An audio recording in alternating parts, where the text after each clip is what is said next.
But today we're talking about the power of relationships. The power of relationships. So we're going to start in Romans 5:8.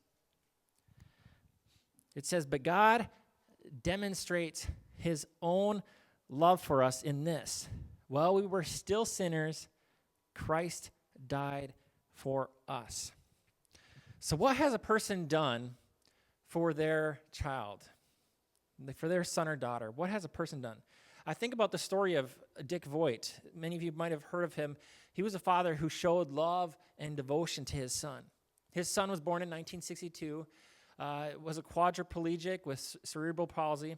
And in 1972, engineers designed a computer so that he was able to communicate. So his son Rick was able to communicate. In 1977, Rick asked his father if he could be involved in a 5-mile benefit run. And so his dad, wasn't a competitive runner, but he decided, okay, I'll push you in a wheelchair for the run. Let's try it. And so he did that. They finished next to last, but it was a way for them to communicate. And his son communicated through the computer voice program, saying, "When my dad are on a run, it feels like there's nothing Dad and I cannot do." Rick actually ended up graduating from Boston University with a degree in special education. It's pretty incredible. But him and his dad ran in over 1,000 races together. 1,000 races. Most famously, like the Boston Marathon, they ran over 30 times.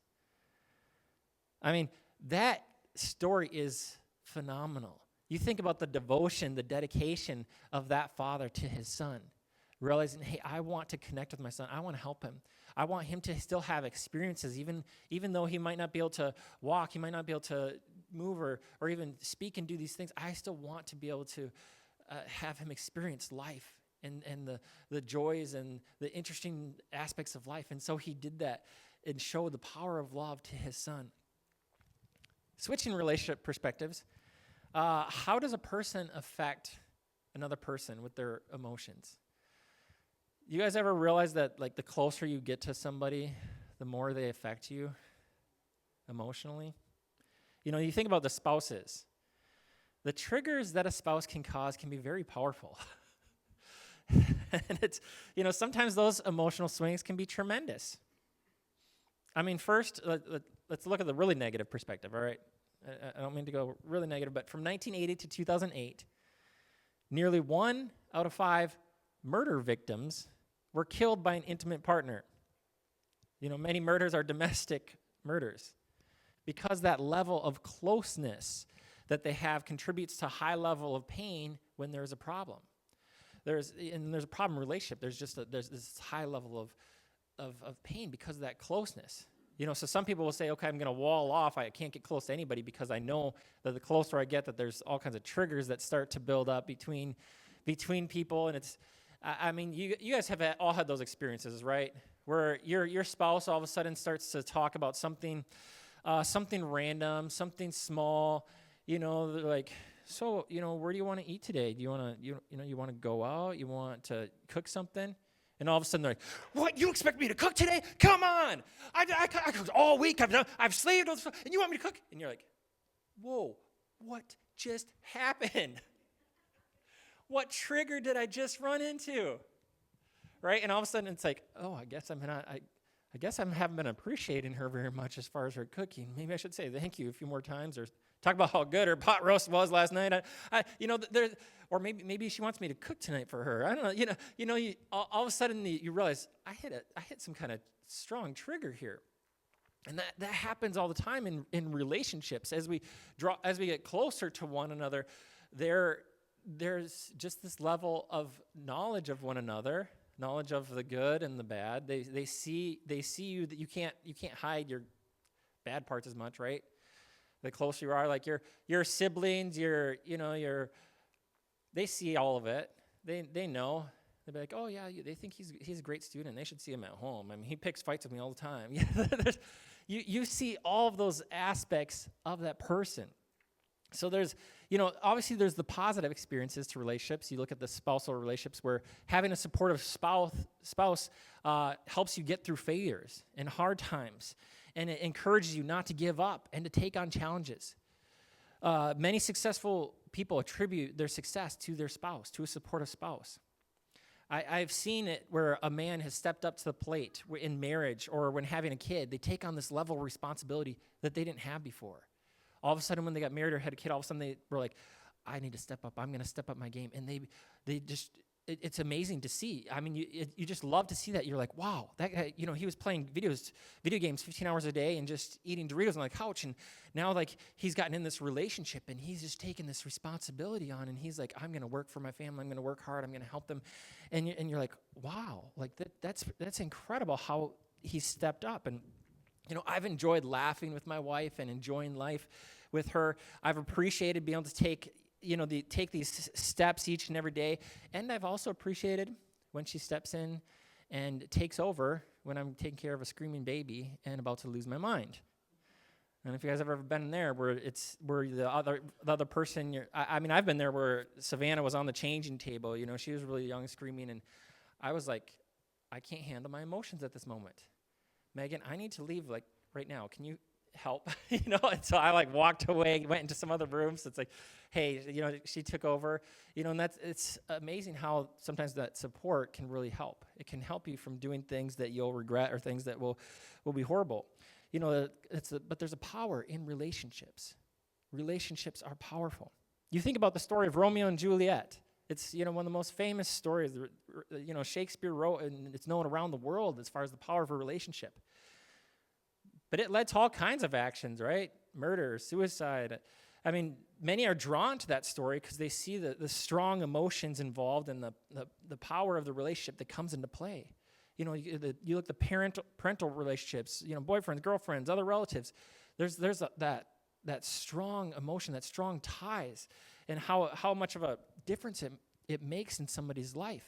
You look at the stories, you look at grandparents that have raised their grandkids, especially like there's been times where, parents have died or there's circumstances that have happened where grandparents have had to raise the kids, and that bond is incredible. That bond where you see that child that just is showing love to their grandparent and realizing, wow, they did this for me. You look at there's relationships that people that are in the army or in the armed forces together, the relationships and bonds that they formed because they've had experiences that nobody else has experienced. They've been with each other through some horrific times or some very difficult times, but they were with one another. Those bonds, that relationship is very powerful because they realize this person understands what I've been through. They know what I've gone through.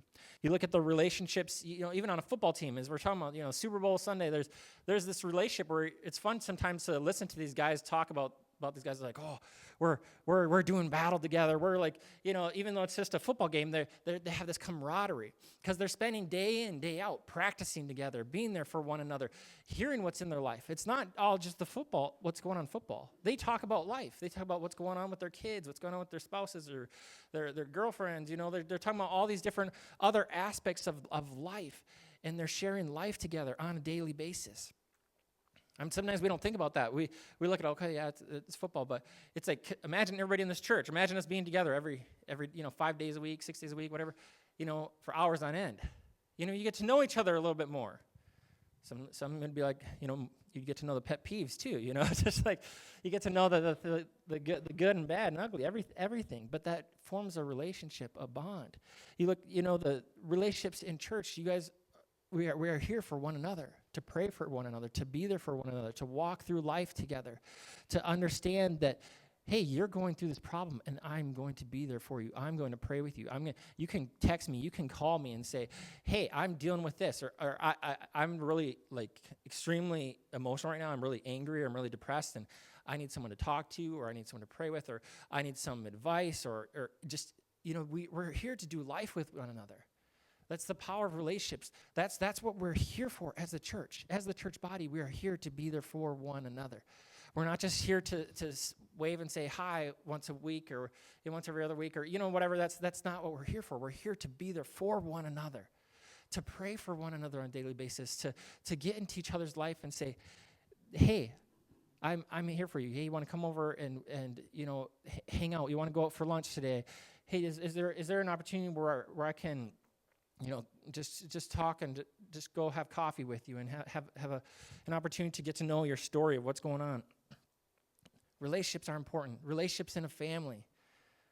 Our relationships in family are incredibly important and are incredibly complex, aren't they? Like if you don't have a complex family relationship, you might not be that close to your family. Because there's like family, it's complex because you spend so much time with each other and the dynamics of relationships are constantly changing. If you've ever raised a kid, you understand that the dynamics of relationships constantly change. They change from when they're a little kid and they just want stuff from you, or they change from the time when they're cuddling or like, hey, let's watch a show together, read to me, to those times when you don't see them for half the day or most of the day because they're just hanging out with their friends or they're just on their phone or doing other things, and all of a sudden you're like, okay, our relationship has changed here. Like the dynamics of this relationship has changed. Relationships have incredible power. They can make or break a person. A relationship can inspire and give you strength to accomplish something you have never done in life before. It can also be a source of angst and depression. First of all, when we are talking about these relationships, it involves both parties. And we are also not talking about, your love relationship with coffee, although some of you have probably had at least 1 or 2 cups this morning just to make it through the freezing weather. But we're talking about sisters, brothers, spouses, friends, coworkers. Relationships involve 2 people. Let's look at a few relationships in the Bible that had a great impact. The first one we're going to start with is David and Jonathan. Jonathan was the son of Saul. Saul was the king. So Jonathan was going to be the next king. The man that was jealous of, Saul was jealous of David and kept trying to kill him. But Jonathan had a covenantal friendship with David. It means that he committed himself to that friendship and said, we're like blood brothers. We're going to be together through thick and thin. Like, we are closer than I am with my father. Like, I'm there for you no matter what. And he protected David. When those times where his dad wanted to kill David, he would warn David and be like, hey, my dad's trying to kill you. You need to leave, or you need to, get out. Like, he protected him. And he knew that someday David would be king instead of him. Even though that wasn't the way it was supposed to be. But he was okay with that because of his incredible friendship with David. I think that's pretty amazing. If I was set up to be the next CEO of a company, my dad was the CEO, and it's like, okay, I'm set up. And then all of a sudden this other person's going to take over. I might not be okay with it, you know what I mean? You're not necessarily going to be okay with that. But he was, because of his friendship with David. That's how strong that relationship was, that he was like, I'm with you. I'm going to be with you.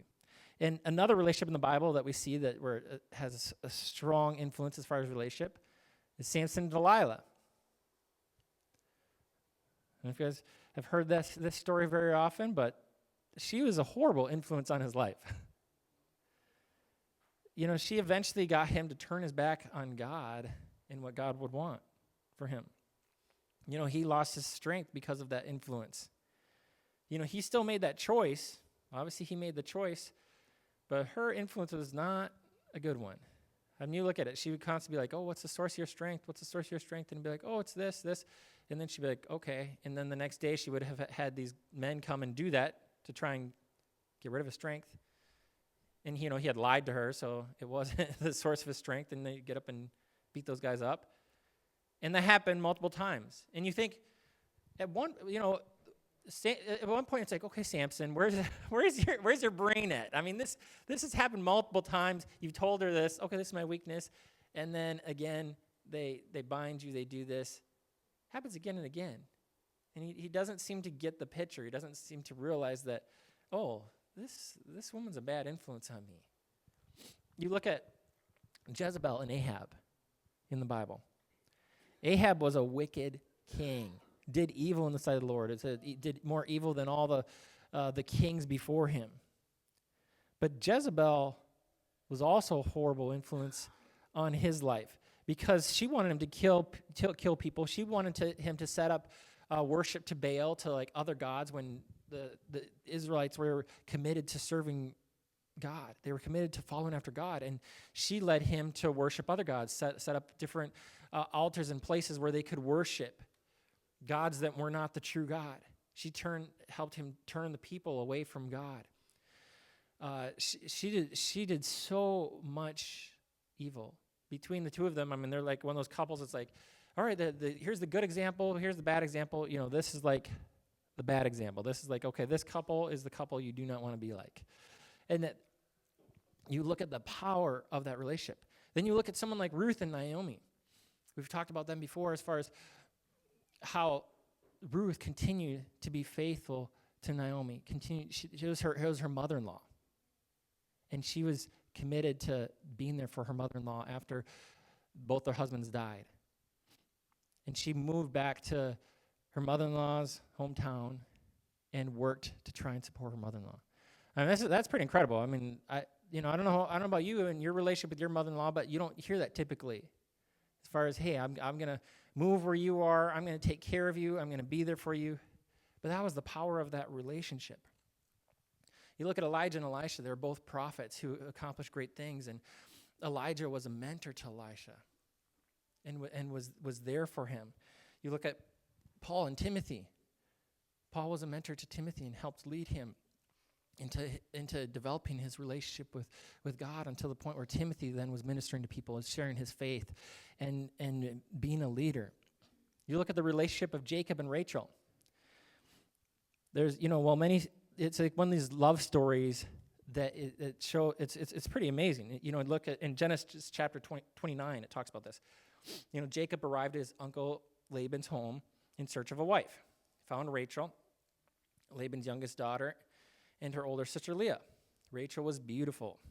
Jacob was in love with her, proposed to her, was like, I want to be with you.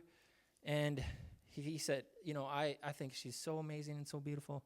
Guess what? I'm going to work for you for 7 years so that I can have her in marriage, so I can have her as my wife.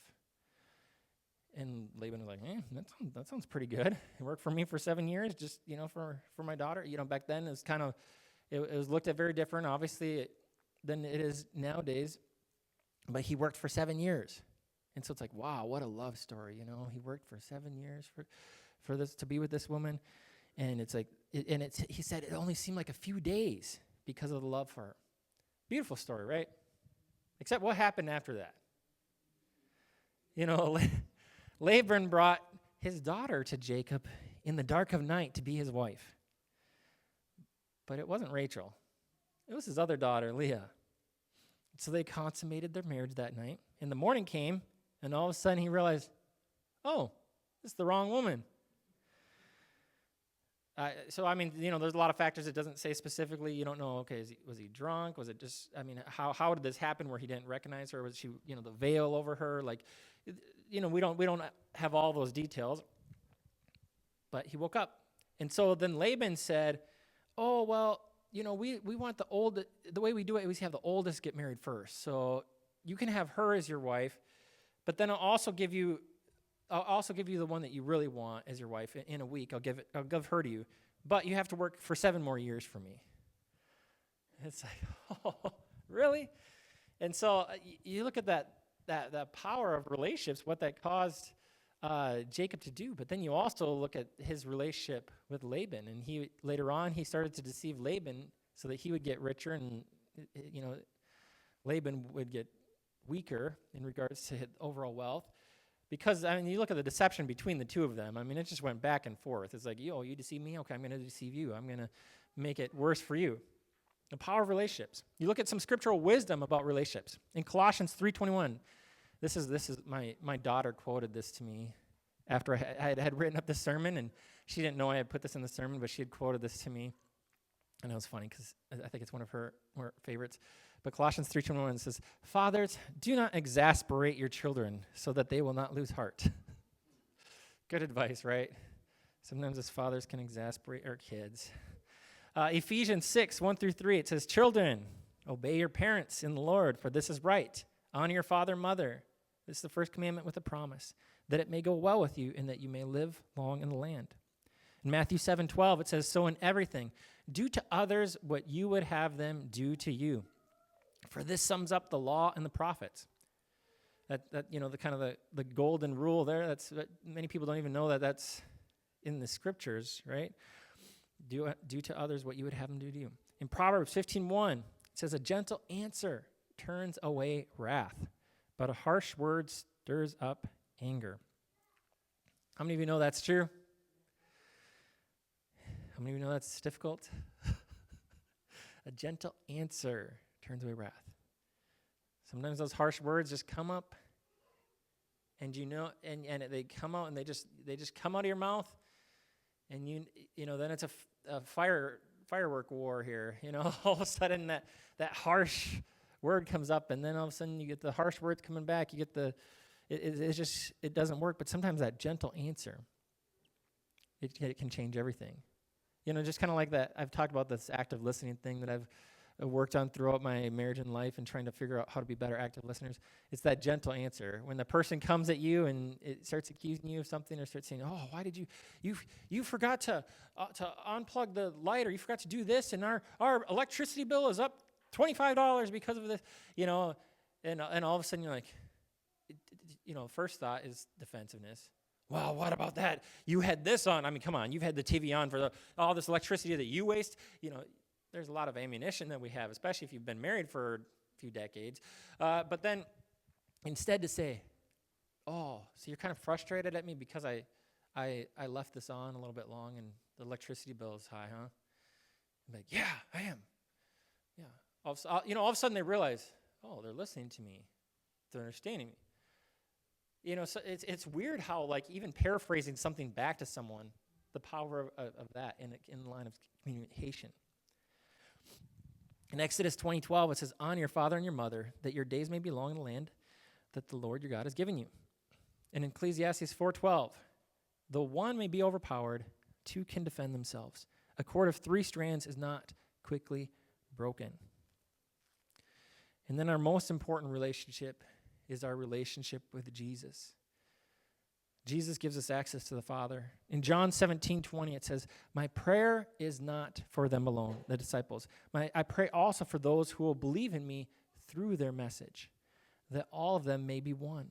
Father, just as you are in me and I am in you, may they also be in us, so that the world may believe that you have sent me.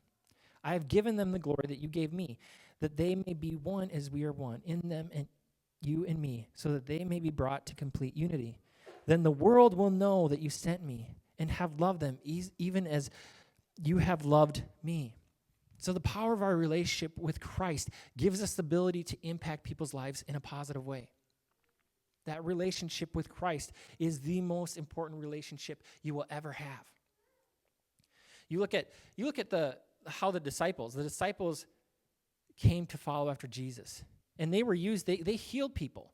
The power of Jesus inside of them, they were used to heal people, were used to do miracles, were used to share about who Jesus was. There was people that were coming to faith on a daily basis.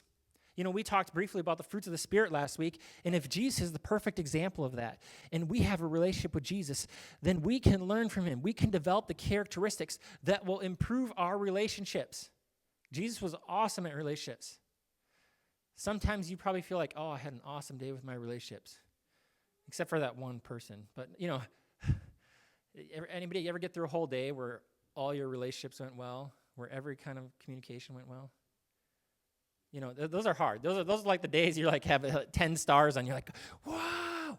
Usually what happens is you were awesome all day, and you're like walking around like, "Yes, I'm a relationship rock star. My kids love me. The people at work love me. All the people that I've met today, they just think I'm great. I did so well." And then right before it's time to go to bed for the night, all of a sudden there's that one comment you make to your spouse, and they're like, "Oh, you're such a jerk. Like, you are impossible to live with." And all of a sudden you're like, "Oh, I failed. The whole day is gone. I just what happened?" And you just it changes suddenly, and all of a sudden you're like, "Oh, the relationships, they're so hard." And that's where we need to continue to follow after Jesus, because he's the best at it. He can give us strength for our relationships. He can give us the ability to get better at our relationships. He can heal the relationships that you've had, the broken relationships that you've had with people, with individuals in your family. He can heal that. He's the great healer. He gives us hope. He transforms our mind. I want you to think for a second, what are 3 of the most impactful relationships you had growing up? And you don't have to say this out loud, but just think in your head, what are 3 of the people that impacted me growing up? You might be thinking of a kindergarten teacher, or like your parent or grandparent, or someone that really impacted your life. Whether that's positive or negative, like when you're growing up, just think about that. And then I want you to think about 3 of the most impactful relationships right now. What are the 3 most impactful relationships in your life? Like what relationships affect you the most out of anybody? And then how do you remember those individuals? How did they impact your thinking, your behavior? And then the third one is think about 3 people you would like to see impacted in a positive way, God way in your life. Like, what are 3 people you would like to see impacted? Like, how can you interact with them? How can you make an impact upon their life? See, asking God, sometimes we ask God to bless us in our relationships, and bless us in our life. You guys ever do that? You say, all right, God, bless this relationship, help this relationship out. But sometimes we don't always take the steps. We don't always take the next step to help repair that relationship, to help that relationship grow in the way it's supposed to go. So it's kind of, I don't know if you guys ever do this, but sometimes you got to pray like, all right, God, help me to lose weight. I know I love that prayer because I've always wanted to like lose a little bit of weight, but then all of a sudden I'm ordering a Big Mac and large fry and large soda and getting a large Blizzard for dessert. And then it's like the next day, God, help me lose weight. It's like, then I eat a whole pizza and a bag of Doritos, and we're watching a 9-hour movie marathon of Lord of the Rings. It's like the next day, all right, God, help me lose weight. Okay, do you see a problem there? When you ask God to continue to bless something when you're not willing to take the steps, when you're not willing to say, all right, God, what are the steps that you want me to take? What are the steps that you want to do to help me? Because he wants to strengthen us. There's times here he wants to convict us and say, hey, don't make that bad decision. Whether it's just from the Lord or whether it's a friend or someone you talk to that's trying to help you out, and it's God using that person to try and help you not make a bad decision, and you just want to get angry at that person, when sometimes you got to take a step back and say, hey, maybe God's trying to help me through this other person, trying to help me not make a stupid decision. God helps us. He puts people around us to help us. He wants to install new habits, new disciplines in our life. He helps us by renewing our mind through reading God's word and through times of prayer. Sometimes we have to take that time, though. We have to take that time to pray. We have to take that time to change a habit. The difference between like saying, "Our God, help me to lose weight," and then just live my life however, versus, all right, God, help me lose weight, and God puts in your mind, okay, I want you to run every day for 15 minutes in the morning. All right, God. All right, first day, you get up, you do it. The next day, all of a sudden it's like, all right, I haven't lost weight yet. Do I keep doing this? Am I wasting my time? I'm kind of tired. But sometimes you have to take the next step, and you have to continue to be disciplined, continue to trust God.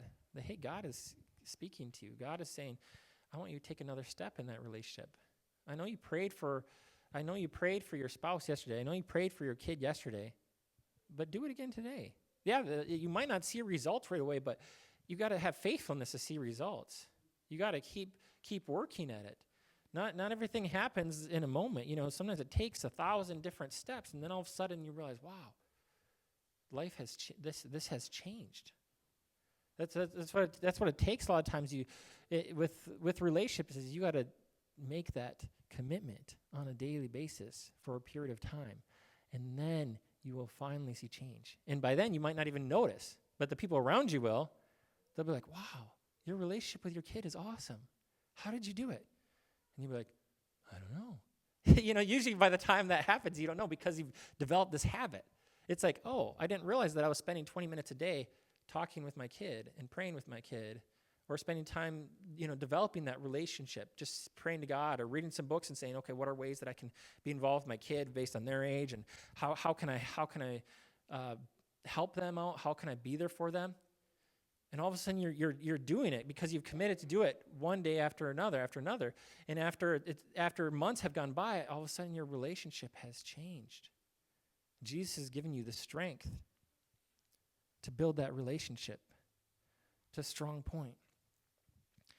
And, relationships don't always magically get better, right? They aren't going to see you differently if you don't do something different. You got to pray for them every day. Read a book on how to communicate, how to show respect, how to reconcile. Allow God to change you so that they see you differently. And don't just nag on someone that needs to change. It doesn't work.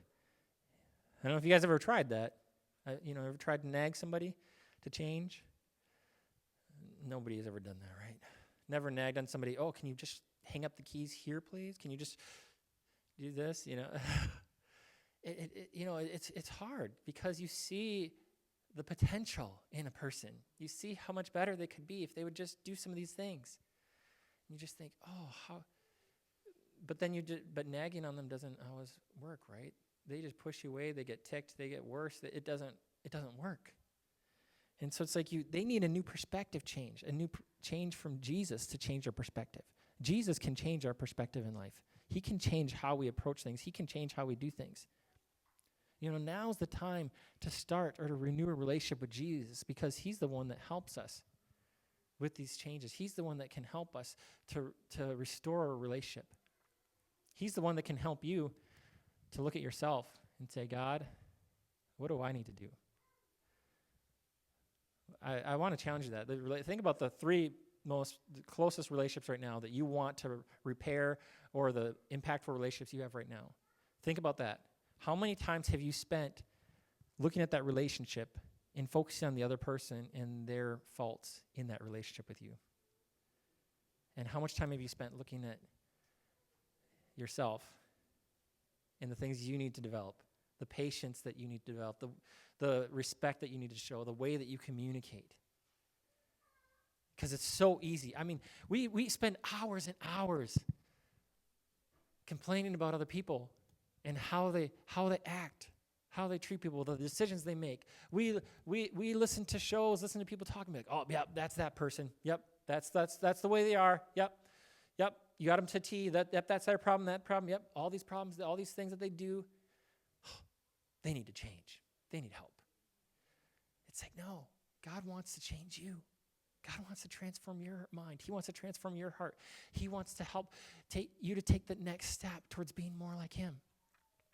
It takes the step of saying, Jesus, I'm going to trust you. I know that I need you first. Without Jesus, it's not worth doing. You're going to do all this stuff trying to be perfect and trying to be better, and it's going to be nothing. It's going to be a house of cards. It's just going to destroy you. Because Jesus is the one that provides the grace. He's the one that says, you are never going to be perfect. You can't attain perfection on your own. But you can become more like me as you allow me to transform your mind, transform your heart, as you allow me to come into your life in a greater way. You can, that is the greatest step we need. That's what we need reminded of every day, is that I need Jesus. I need Jesus. I can do it with Jesus. I can make it through with Jesus. So let's go to Lord in prayer. Jesus, I pray right now that you would help us in our relationships today, that you would be near to us. God, I pray that the relationships in this room that need to be restored. I pray right now that you would bring a reconciliation with family members, with friends. I pray that you would bring a strength of spirit inside of those here today, that you would renew their heart, that you would give them hope again, that you would renew their mind to be transformed by you, to look at and ask you, God, and say, God, what is it about myself that needs changing? Give me an inspirational idea of one thing I can do. What's one thing I can do this week? What's one thing I can do this month that would honor you, God, that would take a step that would help in these relationships? Because I'm having issues with this relationship, and I don't know what to do. Jesus, I pray that you would bring forgiveness in the areas that forgiveness is needed. God, I pray that you'd bring strength of character, that we would step out in the strength that you've given us. Jesus, you were not weak in the way you responded to people. You were strong. But you had the character to back it up. The character that walked with authority, that walked with love. You served your disciples. You washed their feet. You showed them what it meant to be a leader. And at the same time, they would follow you anywhere. They devoted themselves to following after you, Jesus, because of who you are. Jesus, I pray today that we would follow you, that we would have that same love for you, Jesus, that we would be one with you, and that you give us the strength for today and for tomorrow and for the next day. Jesus, thank you so much for your love for us. Thank you that you love an imperfect people, that you love people that are struggling. You love the people that have made mistakes. You love people that don't know exactly what to do next. God, I prayed that today we would take the steps towards you, that you would renew something inside of us. God, for anybody here today that just feels like they need to take a step and say, hey, I need you, Jesus, in my life, or I need to recommit my life, I pray that right now that they would take that step, that they would say, God, I've sinned against you. I believe, Jesus, that you died on the cross for me, that you rose again for me, and I commit to follow after you and confess these things that I've done wrong and say, Jesus, make me clean again. Forgive me of those sins that I may be able to walk in a new, fresh faith, that I won't have to walk in shame any longer. Thank you, Jesus, for your love. Amen.